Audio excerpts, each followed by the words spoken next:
बोलिए श्री कृष्ण भगवान की जय हो। आज आपके बीच श्रीमद् भगवत गीता के 6ठे अध्याय का महात्म्य रखने जा रहे हैं, तो बने रहिए। श्री कृष्ण भगवान कहते हैं, सुमुखी अब मैं 6ठे अध्याय का महात्म्य बतलाता हूँ, जिसे सुनने वाले मनुष्यों के लिए मुक्ति करत लगत हो जाती है। गोदावरी नदी के तट पर प्रतिष्ठानपुर पैठड़ नामक एक विशाल नगर है, जहाँ मैं पिप्पलेश के नाम से विख्यात होकर रहता हूँ। उस नगर में जानश्रुति नामक एक राजा रहते थे, जो भूमंडल की प्रजा को अत्यंत प्रिय थे। उनका प्रताप मार्तंड मंडल के प्रचंड तेज के समान जान पड़ता था। प्रतिदिन होने वाले उनके यज्ञ के धुएं से नंद वन के कल्प वृक्ष इस प्रकार काले पड़ गए थे, मानो राजा की असाधारण दानशीलता देखकर वे लज्जित हो गए हों। उनके यज्ञ में प्राप्त पुरोड़ास के रसास्वादन में सदा आसक्त होने के कारण देवता लोग कभी प्रतिष्ठानपुर को छोड़कर बाहर नहीं जाते थे। उनके दान के समय छोड़े हुए जल की धारा प्रतापपुरी तेज और यज्ञ के घूमों से पुष्ट होकर मेघ ठीक समय पर वर्षा करते थे। उस राजा के शासनकाल में इतियों खेती में होने वाले 6 प्रकार के उपद्रवों के लिए कहीं थोड़ा भी स्थान नहीं मिलता था, और अच्छी नीतियों का सर्वत्र प्रसार होता था। वे बावली कुएं और पोखरे खुदवाने के लिए बहाने मानो प्रतिदिन पृथ्वी के भीतर की निधियों का अवलोकन करते थे। एक समय राजा के दान, तप, यज्ञ और प्रजापालन से संतुष्ट होकर स्वर्ग के देवता उन्हें वर देने के लिए आए थे। वे कमल नाल के समान उज्जवल हंसों का उतावली के साथ उड़ते हुए वे सभी हंस परस्पर बातचीत भी करते जाते थे। उनमें से भद्राश्व आदि 2-3 हंस वेग से उड़कर आगे निकल गए। तब पीछे वाले हंसों ने आगे जाने वालों को संबोधित करके कहा, अरे भाई भद्राश्व, तुम लोग बैग से चलकर आगे क्यों हो गए? यह मार्ग दुर्गम है, इसमें हम सबको साथ मिलकर चलना चाहिए। क्या तुम्हें दिखाई नहीं देता?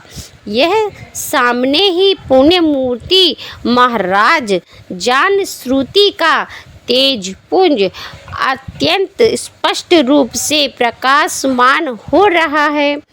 उस तेज से भस्म होने की आशंका है क्या? अत सावधान होकर चलना चाहिए। पीछे वाले हंसों के ये वचन सुनकर आगे वाले हंस हंस पड़े और उच्च स्वर से उनकी बातों की अवहेलना करने लगे। बोले, अरे भाई, क्या इस राजा जानश्रुति का तेज ब्रह्मवादी महात्मा है? रैक के तेज से भी अधिक तीव्र है क्या? हंसों की ये बातें सुनकर राजा जानश्रुति अपने ऊंचे महल की छत से उतर गए और सुखपूर्वक आसमान पर विराजमान हो गए। अपने साथियों को बुलाकर बोले, जाओ महात्मा रैक को यहाँ ले आओ। राजा का यह अमृत के समान वचन सुनकर मह नामक सारथी प्रसन्नता से प्रकट करता हुआ नरक से बाहर निकला। सबसे पहले उसने मुक्तिदायिनी काशीपुरी की यात्रा की, जहाँ जगत के स्वामी भगवान विश्वनाथ मनुष्यों को उपदेश दिया करते थे। उसके बाद वह गया क्षेत्र में पहुँचे, जहाँ प्रफुल्ल नेत्रों वाले भगवान गदाधर संपूर्ण लोकों का उद्धार करने के लिए निवास करते हैं। तदनंतर नाना तीर्थों में भ्रमण करता हुआ सारथी पाप नाशिनी मथुरापुरी में गया। यह भगवान श्री कृष्ण का आदि स्थान है, जो परम महान एवं मोक्ष प्रदान करने वाला है।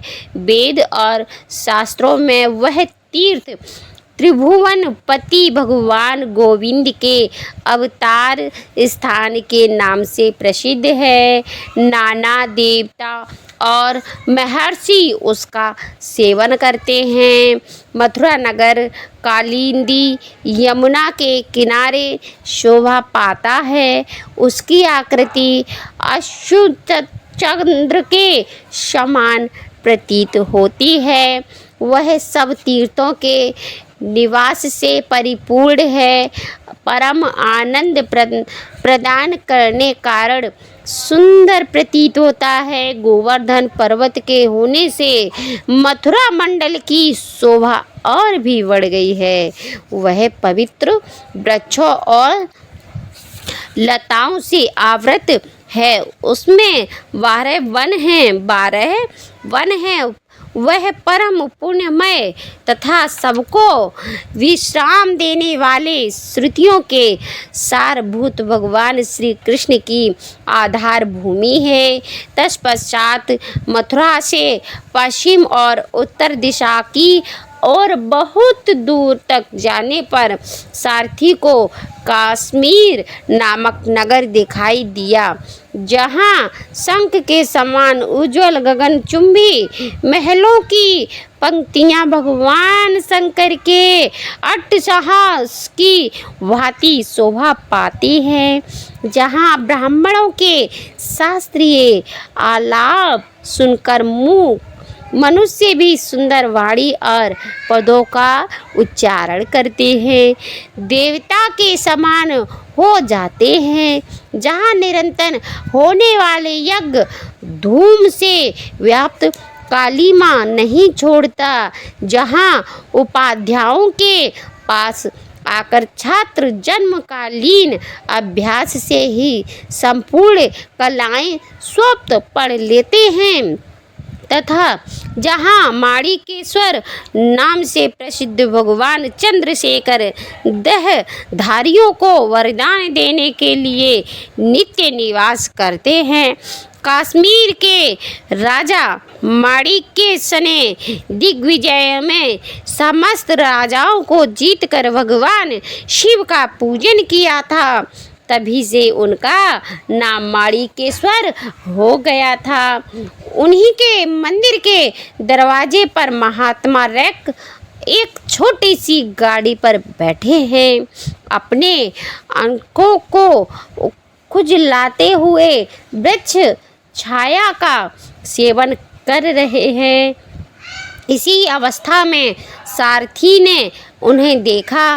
राजा के बताए हुए भिन्न भिन्न चिन्हों से उसने शीघ्र ही रैक को पहचान लिया और उनके चरणों में प्रणाम करके कहा, ब्राह्मण, आप किस स्थान पर रहते हैं? आपका पूरा नाम क्या है? आप तो सदा स्वच्छंद विचरने वाले हैं, और फिर यहाँ किस लिए ठहरे हैं? बताइए जरा, इस समय आपका क्या करने का विचार है? सारथी के ये वचन सुनकर परम आनंद में निमग्न व महात्मा रैक ने कुछ सोचकर उससे कहा, यद्यपि हम परिपूर्ण काम हैं, हमें किसी वस्तु की आवश्यकता नहीं है। तथापि कदापि कोई भी हमारी मनोवृत्ति के अनुसार परिचर्या कर सकता है। रैक के हार्दिक अभिप्राय को आदर पूर्वक ग्रहण करके सारथी धीरे से राजा के पास चल दिए। वहाँ सुनकर राजा को प्रणाम करके उसने हाथ जोड़कर सारा समाचार निवेदन किया। उस समय स्वामी के दर्शन से उसके मन में बड़ी प्रसन्नता थी। सारथी के वचन सुनकर राजा के नेत्र आश्चर्य से चकित हो उठे। उनके हृदय में रैक का सत्कार करने की श्रद्धा जागृत हुई।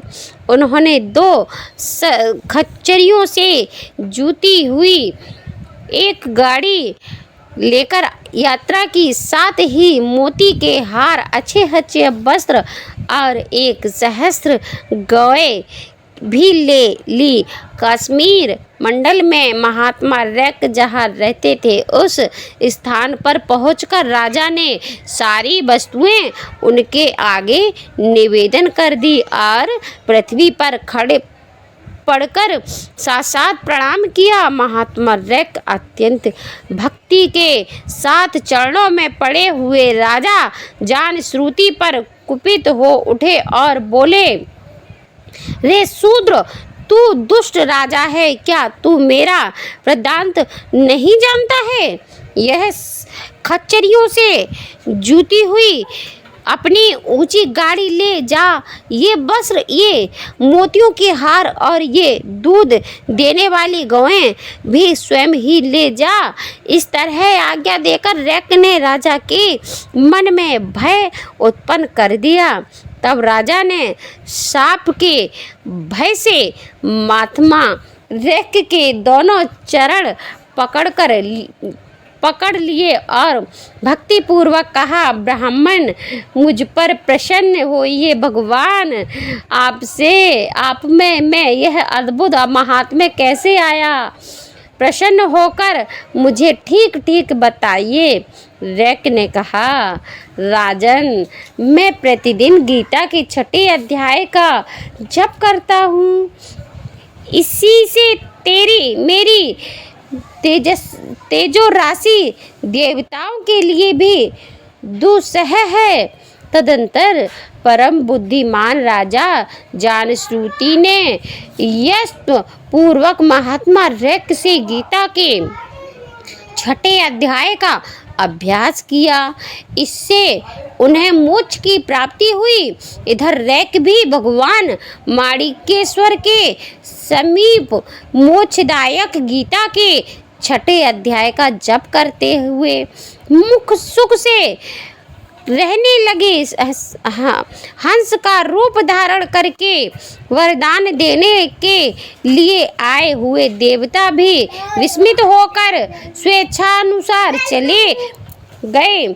जो मनुष्य सदा एक ही अध्याय का जप करता है वह भी भगवान विष्णु के ही स्वरूप को प्राप्त होता है, इससे तनिक भी संदेह नहीं है।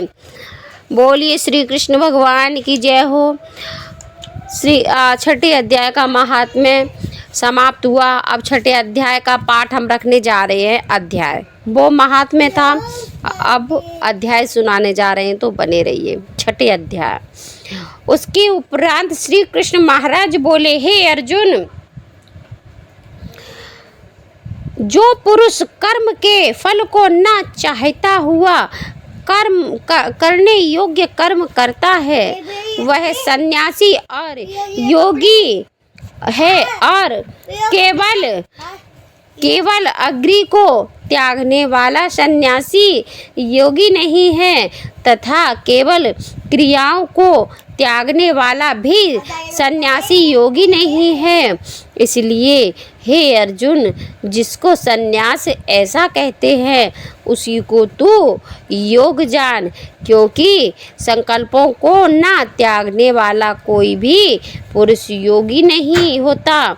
समस्त बुद्धि रूप योग में आरूढ़ होने की इच्छा वाले मननशील पुरुष के लिए योग की प्राप्ति में निष्काम भाव से कर्म करना ही हेतु कहा है। और योगारूढ़ हो जाने पर उस योगारूढ़ पुरुष के लिए सर्व संकल्पों का अभाव ही कल्याण में हेतु कहा है। जिस काल में ना तो इंद्रियों के भोगों में आसक्त होता है तथा ना कर्मों में ही आसक्त होता है, उस काल में सर्व संकल्पों का त्यागी पुरुष योगारूढ़ कहा जाता है। यह योगारूढ़ता कल्याण में हेतु कही है। इसलिए मनुष्यों को चाहिए कि अपने द्वारा अपना संसार समुद्र से उद्धार करें और अपने आत्मा को अधोगतियों में न पहुँचावे, क्योंकि यह जीवात्मा आप ही तो है, अपना मित्र है और आप ही अपना शत्रु है, अर्थात और कोई दूसरा शत्रु या मित्र नहीं है। उस जीवात्मा तो वह आप ही है। मित्र है कि जिस जीवात्मा द्वारा इंद्रियों सहित शरीर नहीं जीता गया है, उसका वह आप ही शत्रु के सदृश शत्रुता में वर्तता है। हे अर्जुन, सर्दी गर्मी और सुख दुखादि को में तथा मान और अपमान में जिसके अंतकरण की वृत्तियां अच्छी प्रकार शांत हैं अर्थात विकार रहित है, ऐसे स्वाधीन आत्मा वाले पुरुष के ज्ञान में सच्चिदानंद घन परमात्मा सम्यक प्रकार से स्थित है, अर्थात उसके ज्ञान में परमात्मा के सिवा अन्य कुछ है ही नहीं। ज्ञान विज्ञान से तृप्त है, अंतकरण जिसका तथा विकार रहित है, स्थिति जिसकी और अच्छी प्रकार जीती हुई है, इंद्रियां जिसकी तथा समान हैं, मिट्टी पत्थर और सुवर्ण जिसके, वह योगी युक्त अर्थात भगवत की प्राप्ति वाला है। ऐसे कहा जाता है, जो पुरुष सुहृद मित्र बैरी उदासीन मध्यस्थ द्वेषी और बंधुगणों में तथा धर्मात्माओं में और पापियों में भी समान भाव वाला है, वह अति श्रेष्ठ है। इसलिए उचित है कि जिसका मन और इंद्रियों सहित शरीर जीता हुआ है, ऐसा वासना रहित और संग्रह रहित हो योगी अकेला ही एकांत स्थान में स्थित हुआ निरंतर है आत्मा को परमेश्वर के ध्यान में लगावे। शुद्ध भूमि में कुशा मृगछाला और वस्त्र है, उपरोपरि जिसके ऐसे अपने आसन को ना अति ऊंचा और ना अति नीचा स्थिर स्थापन करके और उस आसन पर बैठकर तथा मन को एकाग्र करके चित्त और इंद्रियों की क्रियाओं को वश में किया हुआ अंतकरण की शुद्धि के लिए योग का अभ्यास करें। उसकी विधि इस प्रकार है कि काया से और ग्रीवा को समान और अचल धारण किए हुए दृढ़ होकर अपनी नासिका के अग्रभाग को देखकर अन्य दिशाओं को न देखता हुआ और ब्रह्मचर्य के व्रत में स्थित रहता हुआ भय रहित तथा अच्छी प्रकार शांत अंतकरण वाला और सावधान होकर मन को वश में करके मेरे में लगे हुए चिंत वाला और मेरे परायण हुआ स्थित होवे। इस प्रकार आत्मा को निरंतर परमेश्वर के स्वरूप में लगाता हुआ स्वाधीन मन वाला योगी मेरे स्थित रूप परमानंद पराकाष्ठा वाली शांति को प्राप्त होता है। परंतु हे अर्जुन, यह लोग ना तो बहुत खाने वाले का सिद्ध होता है और ना बिल्कुल ना खाने वाले का तथा ना अति शयन करने के स्वभाव वाले का और ना अत्यंत जागने वाले का ही सिद्ध होता है। यह दुखों का नाश करने वाला योग तो यथा योग्य आहार और विहार करने वाले का तथा कर्मों में यथा योग्य चेष्टा करने वाले का और यथा योग्य शयन करने तथा जागने वाले का ही सिद्ध होता है। इस प्रकार योग के अभ्यास से अत्यंत वश में किया हुआ चित्त जिस काल में परमात्मा में ही भली प्रकार स्थित हो जाता है, उस काल में संपूर्ण कामनाओं से स्पृह रहित हुआ पुरुष योग युक्त तो ऐसा कहा जाता है। जिस प्रकार वायु रहित स्थान में स्थित दीपक चलायमान नहीं होता है ना, वैसे ही उपमा परमात्मा के ध्यान में लगे हुए हैं, योगी के जीते हुए हैं, चित्त की कही गई है। हे अर्जुन, जिस अवस्था में योग के अभ्यास से निरुद्ध हुआ है ना, चित्त प्राम हो जाता है और जिस अवस्था में परमेश्वर के ध्यान से शुद्ध हुई सूक्ष्म बुद्धि द्वारा है ना परमात्मा को बहुत प्यारे होते हैं, साक्षात करता हुआ है, सच्चिदानंद घन परमात्मा में ही संतुष्ट रहता है तथा इंद्रियों से अतीत केवल शुद्ध हुई सूक्ष्म बुद्धि द्वारा ग्रहण करने योग्य होता है।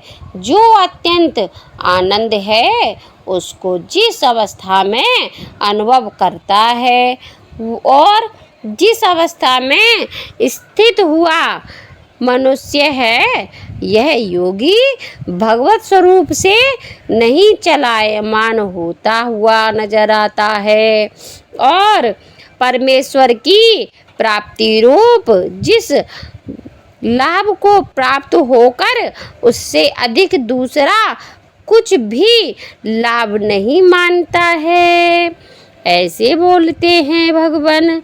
और भगवत प्राप्ति रूप जिस अवस्था में स्थित हुआ योगी बड़े भारी दुख से भी चलायमान नहीं होता है, जो दुख रूप संसार के संयोग से रहित है तथा जिसका नाम योग है, उसको जानना चाहिए।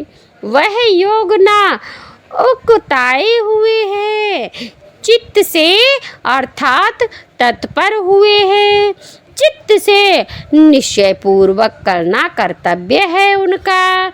इसलिए मनुष्यों को चाहिए कि संकल्प से उत्पन्न होने वाली संपूर्ण कामनाओं को निशेषता से अर्थात वासना और आसक्ति रहित त्याग कर और मन के द्वारा इंद्रियों के समुदाय को सब ओर से ही अच्छी प्रकार वश में कर लेना चाहिए। क्रम से अभ्यास करता हुआ उपरामता को प्राप्त होवे तथा धैर्य युक्त बुद्धि द्वारा मन को परमात्मा में स्थित करके परमात्मा के सिवा और कुछ भी चिंतन ना करें। परंतु जिसका मन वश में नहीं है ना, उसको चाहिए कि यह स्तर न रहने वाला और चंडल मन जिस कारण से सांसारिक पदार्थों में विचरता हुआ नजर आता है, उससे रोककर बारंबार परमात्मा में ही निरोध करे। क्योंकि जिसका मन अच्छी प्रकार शांत है और जो आप पाप से रहित है और जिसका रजोगुण शांत हो गया है, ऐसे इस सच्चिदानंद घन ब्राह्मण के साथ एक ही भाव हुए योगी को अति उत्तम आनंद प्राप्त होता है। वह पाप रहित योगी इस प्रकार निरंतर आत्मा को परमात्मा में लगाता हुआ है ना, सुखपूर्वक ब्रह्मा परमात्मा की प्राप्ति रूप अनंत आनंद को अनुभव करता है। हे अर्जुन, सर्वव्यापी अनंत चेतन में एक ही भाव से स्थित रूप योग से युक्त हुए आत्मा वाला तथा सब में समभाव से देखने वाला योगी आत्मा को भूतों में बर्फ में जल के सदृश व्यापक देखता है और संपूर्ण भूतों को आत्मा में देखता है। अर्थात जैसे स्वप्न से जगा हुआ पुरुष स्वप्न के संसार को अपने अंतर्गत संकल्प के आधार देखता है, वैसे ही वह पुरुष संपूर्ण भूतों को अपने सर्वव्यापी अनंत चेतन आत्मा के अंतर्गत संकल्प के आधार देखता है। जो पुरुष संपूर्ण भूतों में सबके आत्मा रूप मुझ वासुदेव को ही व्यापक देखता है और संपूर्ण भूतों को मुझ वासुदेव के अंतर्गत देखता है, उसके लिए मैं अदृश्य नहीं होता हूँ और वह मेरे लिए अदृश्य नहीं होता है, क्योंकि वह मेरे में एक ही भाव से स्थित है। इस प्रकार जो पुरुष एक ही भाव में स्थित हुआ संपूर्ण भूतों में आत्मा रूप से स्थित है, मुझ सच्ची दानंद घन वासुदेव को भजता है, वह योगी सब प्रकार से बरतता हुआ भी मेरे में ही बरतता है, क्योंकि उसके अनुभव में मेरे सिवा अन्य कुछ है ही नहीं। हे अर्जुन, जो योगी अपनी सादृश्यता से संपूर्ण भूतों में सम देखता है और सुख अथवा दुखों को भी सब में सम देखता है, वह योगी परम श्रेष्ठ माना गया है। इस प्रकार भगवान के वाक्यों को सुनकर अर्जुन बोले, हे मधुसूदन, जो यह ध्यान योग आपने समत्व भाव से कहा है, इसकी मैं मन के चंचल होने से बहुत काल तक ठहरने वाली स्थिति को नहीं देखता हूँ, क्योंकि हे कृष्ण, यह मन बड़ा चंचल है और प्रमथन स्वभाव वाला है तथा बड़ा दृढ़ और बलवान है। इसलिए इसका वश में करना मैं वायु की भांति अति दुष्कर मानता हूँ। इस प्रकार अर्जुन के पूछने पर श्री कृष्ण भगवान बोले, हे महाबाहो, निसंदेह मन चंचल और कठिनता से वश में होने वाला है, परंतु हे कुंती पुत्र अर्जुन, अभ्यास अर्थात स्थिति के लिए बारंबार अत्यंत करने से और वैराग्य से, अभ्यास अर्थात स्थिति के लिए बारंबार यत्न करने से और वैराग्य से वश में होता है। इसलिए इसको अवश्य वश में करना चाहिए, क्योंकि मन को वश में ना करने वाले पुरुष द्वारा को दुष्प्राप्त है, अर्थात प्राप्त होना कठिन है, और स्वाधीन मन वाले प्रयत्नशील पुरुष द्वारा साधन करने से प्राप्त होना सहज है। यह मेरा मत है। इस पर अर्जुन बोले, हे कृष्ण, योग से चलायमान हो गया है मन जिसका, ऐसा शिथिल यत्न वाला श्रद्धा युक्त पुरुष योगी की सिद्धि को अर्थात भगवत साक्षात्कारता को न प्राप्त होकर किस गति को प्राप्त होता है? हे महाबाहो, क्या वह भगवत प्राप्ति के मार्ग में मोहित हुआ है? बतलाइए।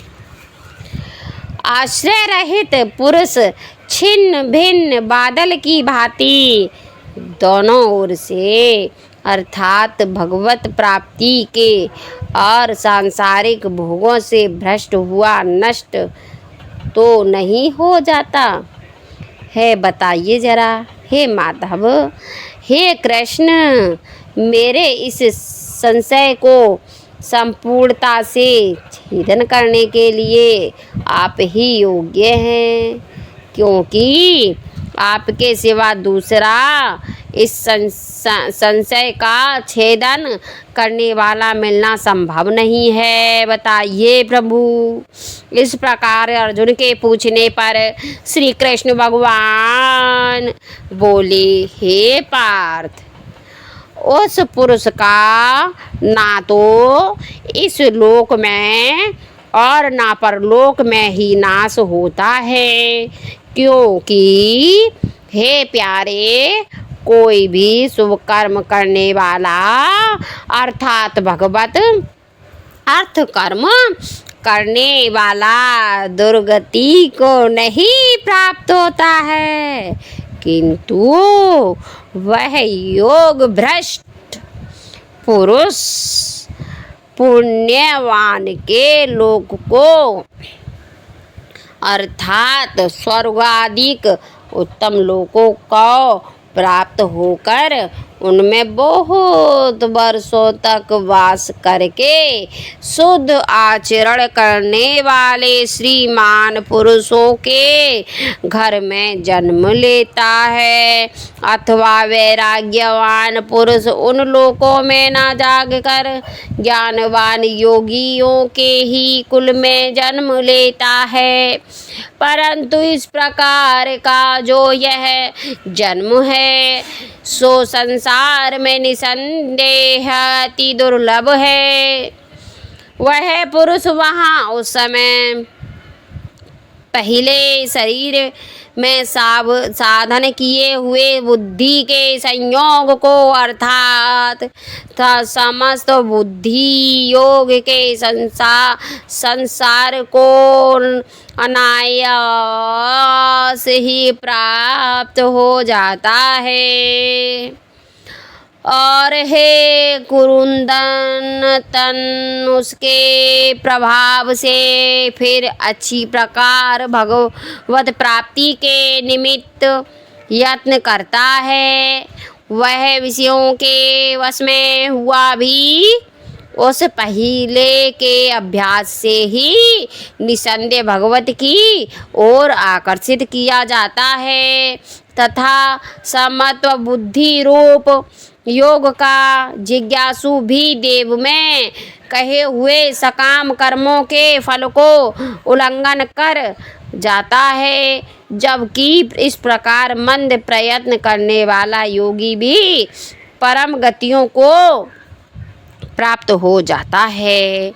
तब क्या कहना है कि अनेक जन्मों से अंतकरण की शुद्धि रूप सिद्धि को प्राप्त होता है।